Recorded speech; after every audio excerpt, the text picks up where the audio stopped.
едни трудни, тежки и скръбни обстоятелства,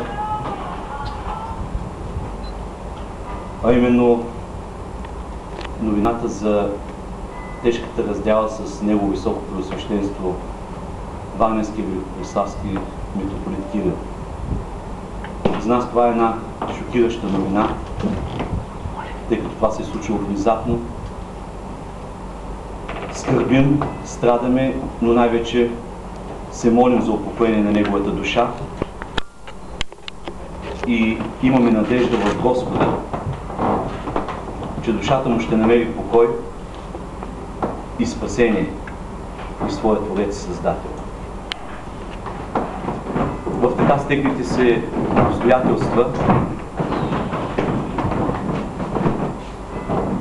след взетите решения на Епархийския съвет, в четвъртък от 8 часа в катедралния храм Свето Успение Богородично ще бъде положено тялото на Негово Високо Преосвещенство Варненски и Великопреславски митрополит Кирил за поклонение. От 9 часа ще започне света литургия. Все още не е уточнено кой ще води литургията. Очаква се да пристигнат архиереите от Светия Синод. Също така се очаква и Негово Святейшество, българският патриарх Неофит, да пристигне за опелото. Допълнително ще имаме информация кой ще води службата.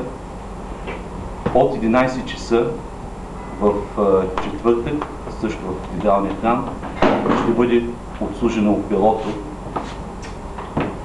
за Негово Високо Преосвещенство Варненски и Великопреславски митрополит Кирил и после неговото тяло ще бъде положено в старите гробища в митрополитската алея.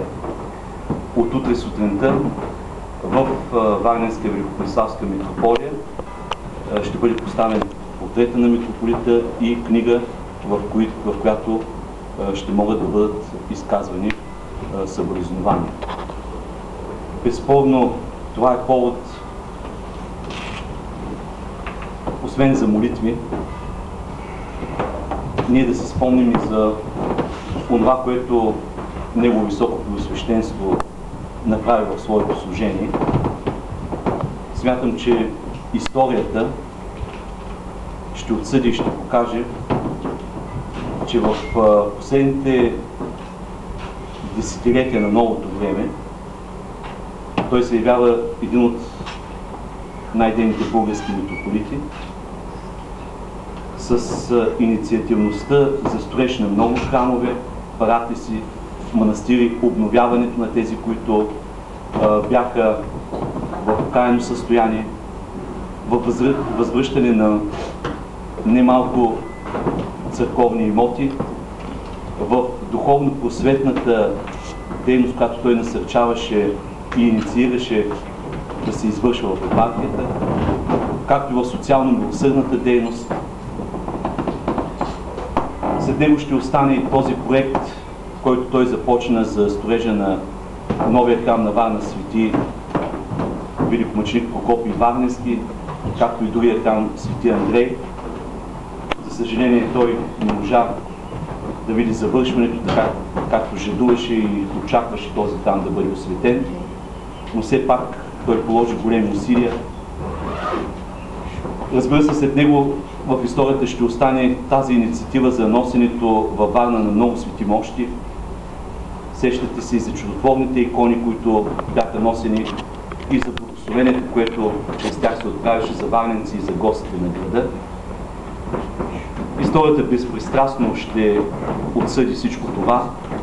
За нас наистина раздялата и загубата е голяма, защото и духовенство, и миряни